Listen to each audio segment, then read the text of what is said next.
Happy Thanksgiving, guys. Hopefully you're enjoying the parade right now, or if you're watching this later in the afternoon, you're watching some football, enjoying some pumpkin pie, whatever. Hopefully you're having a good day with friends and family. A lot to be thankful for on a day like today. FSU fans especially have a ton to be thankful for. Listen, I know the holidays can be rough for some people, whether that's because loved ones aren't around or gone too soon. But we do have a lot to be thankful for. If you want, take just a quick moment and comment down below what you're thankful for. It can be FSU related. It can be personal. It can be whatever. Comment what you're thankful for down below. I believe in spreading a little bit of positivity on a great day like today.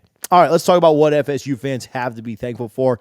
And I think it all starts and ends with the culture that Mike Norvell has built. Listen, guys, it is phenomenal to see the change and the difference in the things going on in Tallahassee that really permeate through the entire athletic program and the entire city, but the culture that Mike Norvell has established. And that's such a buzzword, such a key word. It feels like the only time that culture is really talked about is when it's bad, but that's not the case here in Tallahassee. You talk about culture when you're trying to change a culture, or when a new coach comes in and is trying to get things going back his way or the right way.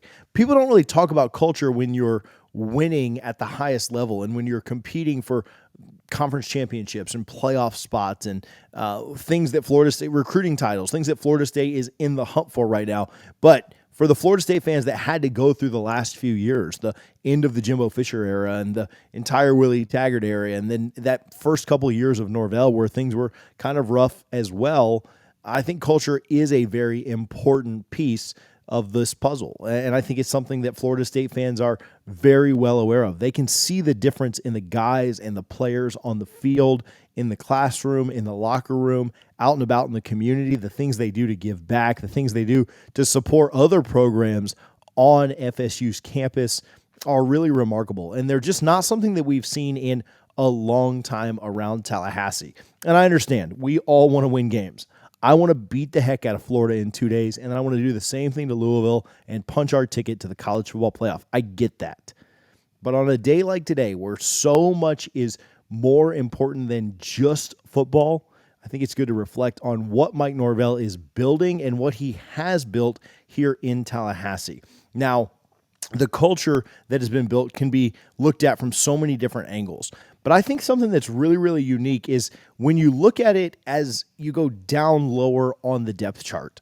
It's really easy to say that Jordan Travis is this amazing character and has really bought into Mike Norvell's culture. And of course he is. He's getting paid really, really well to do so. He gets a ton of accolades and he gets a ton of recognition and fame before the injury, after the injury, during all of those times. And so, yeah, it's probably easy for Jordan Travis and Trey Benson and some of those guys to do it. But what about when you get down lower on the depth chart? How are those guys buying in? How are those glue guys in the locker room buying in? Watch this quick clip of Brock Glenn. He's still got it to the end zone. Brock Glenn, touchdown run, Florida State. Yes, sir. I got it. All right, so first of all, I love the cinematic recaps that come out. This week's was a little sad. We'll talk about that in just a moment. And I love the fact that Brock Glenn did Jordan Travis's dance move there after his first collegiate touchdown. But what stuck out to me the most was what Mike Norvell asked him. He said, "Did you give the ball to the official?"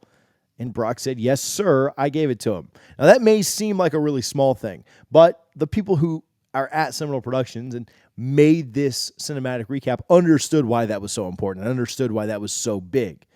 That is a standard. That is something that Mike Norvell requires. And he asked Brock Glenn, "Did you do this?" And Brock Glenn's answer was, "Yes, sir." It just shows that from the very top of the line, at Jordan Travis, Trey Benson, Johnny Wilson, Keon Coleman, the guys at the top of the list, all the way down to Tate, Brock Glenn, and anyone else on this team and roster, they're all required to do the same thing. And it may seem like a very little thing. Did you hand the ball to the official? It's not a really big deal. Wouldn't be the worst thing if you just dropped it. But if Mike Norvell is focused on details and he's asking his guys to complete things and do things the way he wants them done, it's important to see that they're doing that. They don't get so caught up in the moment that they don't do the little things that Mike is asking. If you can't do the little things after the play when there's zero pressure on you to hand a ball to an official, how can you do the little things during the play that get you to 11-0? It was a great, great microcosm that hopefully you didn't miss when you were watching the cinematic recap this week. Sometimes those little nuggets are hidden, and sometimes Florida State just kind of buries them in there, and you might miss them going on to the next play, but they are pretty cool when you see them happen. When you think about Jordan's injury just in general, obviously a super tough thing for this team to have to deal with. Something that I thought was represented very well in the cinematic recap. Something I thought they did a good job of painting the picture without having to show you.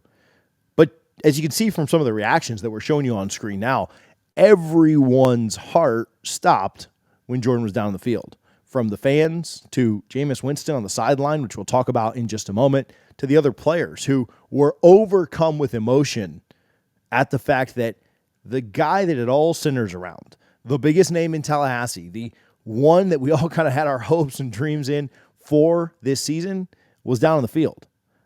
And the guys were noticeably upset, and it had so much more to do than just Jordan Travis, the quarterback, being down. It had everything to do with Jordan Travis, the leader, Jordan Travis, their friend, Jordan Travis, their teammate, Jordan Travis, the person being down. Listen, I've seen gruesome injuries. I watched Kobe Bryant's Achilles snap in half, and that was a tough night for me. I shed some tears as a younger person, but I don't know if I've ever seen anything like the person of Jordan Travis getting injured. It sucked for Florida State football. I get that. But a kid who had worked so hard and really embodied that everything that Mike Norvell's culture is part of to get hurt, that's why the entire crowd was silent for the next 15 minutes, even once gameplay had started. That's why the team didn't start immediately just punching into the end zone. They were shook. Mike Norvell was shook, and he was emotional in his press conference, and it had everything to do with the person that Jordan Travis is getting hurt, not necessarily the player. And that speaks to Mike Norvell's culture. And that's something else that Florida State fans can certainly be thankful for. What about the way the team has responded to the injury? What about the way that the guys are trying to move forward? I want to play another clip of Jared Verse being asked a question by Jeff Culhane, Florida State's play-by-play guy, about how they're moving on for Jordan Travis. I feel like that's the one thing that we are messing up a lot in is people saying do it for Jordan. We're not doing it for Jordan, we're doing it with him. He's been with us this whole way. He's still here. He was even out here today with us. Like, he's with us every step of the way. And we're doing it for him, like, in a sense, I believe. But for main point, like, he's with us. He's still with us. He's still out there. He's still saying, hey, guys, got to do this better, got to do that faster. Like, he's still here, really getting out there with us. So I love Jared's mindset here. I love the way that he's thinking about this. I love the fact that it's not Jordan is not here or not with us. No, he still is. Is he on the field making an impact? No. Is he probably going to be holding that Gator head up on Saturday night? Yes. But Jordan's still there with him, and he's still doing everything he can to help coach his teammates up, and Jared realizes that. Man, they're buddies. You see Jared and Jordan and Trey joking all the time about who's faster, who can beat each other in a race, and I'm sure he's hurt that his buddy, his brother, is not there able to compete. But by the same token, I am sure he is thrilled that Jordan is still making the decision to be there for him and be there for the other 83 guys on that roster who are competing against the Gators this weekend. What about pro guys that are showing love and buying into this Florida State culture? How about Jameis Winston in his interview with the CW, who was terrible this weekend? What about Jameis Winston literally saying through his interview and using the entire time for his interview to brag on Jordan Travis, to brag on his health and say that, hey, this is what I want. I want him to be able to get back. I want to lift him up in prayer. I'm not focused about me. I'm not focused about my jersey being retired or anything like that. I am focused on Jordan. It permeates to the NFL guys, and that's something that we haven't necessarily seen. That's something that hasn't really been a mainstay at Florida State for a couple of years. Now, obviously, winning impacts that, but also a welcoming culture back impacts it as well. I think that what Mike Norvell and this culture that's been established is, again, permeating to that NFL level as well. How about Jalen Ramsey wearing a Keon Coleman shirt in warmups? Jalen is one of the greatest athletes we've ever had at Florida State and one of the top corners in the NFL. And to wear a Keon shirt while you're warming up is pretty special. Keon's obviously doing spectacular things in college football right now. Jalen does pretty spectacular things in the NFL. The mutual respect that both of them have for each other is pretty special to see as well. What else does Florida State have to be thankful for? And they've won 17 games in a row. That's a ridiculous number. That's more than an entire college football season. That's got 2 wins against the SEC. That's got a win against Oklahoma, who's ranked number 14 right now. That's a win, obviously, against LSU. That's a couple of wins against Miami. That's a win against Clemson. And that's every single time you've taken the field, you're winning the game. It's a lot of special things in there that have been done.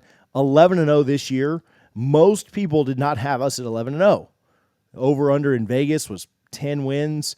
We took Florida State at 11-1, losing to Clemson on the road in Death Valley. I don't think that was a hot take at that time. But the fact that you're going in to Gainesville at 11-0, Florida State has been 11-0 5 other times in program history. Now, 2013 and 2014 were 2 of them, but before that, it had been 99 since the Noles had done it. Before that, it was even further back, and then it happened once in the 70s. Not something that has been accomplished often, and something that certainly should not be taken for granted. What about recruiting? They're top 3 in the nation in recruiting, and if they could pick up the biggest flip that they've ever had, we all know who we're talking about there, if they can pick that up, they will finish with probably the most talented recruiting class they've ever had. Now, it likely won't be number 1, but it will be the highest ranked recruiting class that they've ever had from a score perspective. What about their NIL efforts? Currently have a top 10 NIL program in the country in the Battle's End, probably pushing a lot closer to top 5. Rumors every day about how much money the Battle's End has and how much they're paying players. Folks are super jealous of what Florida State's NIL in Tallahassee is doing. And as a friendly reminder, it is Thanksgiving.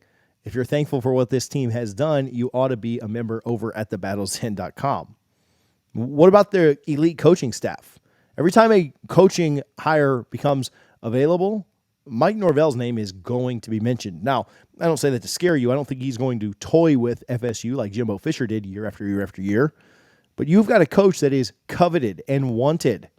Listen, I can't imagine that some of the assistants on this staff, Alex Atkins, Pat Surtain, others who are crushing things, are going to be able to stay in Tallahassee much longer because they're going to get massive, massive jobs. I'm not trying to be negative about that, but you've got an elite coaching staff right now that is assembled, and you've got some killers on the trail, and that's why you have the number 3 class in the country. What about booster membership? The booster growth that has happened over the last year has been phenomenal. They're trying to get to 20,000. We ask you all the time to be a Battle's End member. You can also sign up to be a booster. Right now, this video will get well over 10,000 views, I'd imagine. Right now, we could certainly use more and more of you to join the boosters. You can go to boosters.fsu.edu to sign up to support. But all things are full steam ahead in Tallahassee. And Florida State takes on their biggest rival in just 2 days. And with that comes the opportunity to go 12-0. They're going to be a favorite when they take the field in Gainesville. I don't know what Vegas will do with the line between now and then, but at the time of this recording, it's 6.5 or 7 points, depending on where you bet. I don't know what Vegas is going to do with the line for the ACC championship, but they're going to be a favorite in that game as well. And if they win those 2 games, they're headed back to the college football playoff. They were in the very first BCS championship against Tennessee, and they were in the very last BCS championship against Auburn. And they were also in the very first college football playoff in 2014, and it looks like they've got a pretty good shot at being in the very last college football playoff as well. All of those things considered, Florida State fans have a heck of a lot to be thankful for right now. But I don't think this thing is slowing down anytime just yet. I think Florida State fans have a lot to be thankful for now. I think they'll have even more to be thankful for in the future as Mike Norvell has this thing going all systems go. And I think you'll have a pretty fun Thanksgiving, Christmas, New Year's as a Seminoles fan, but I think that's just the beginning.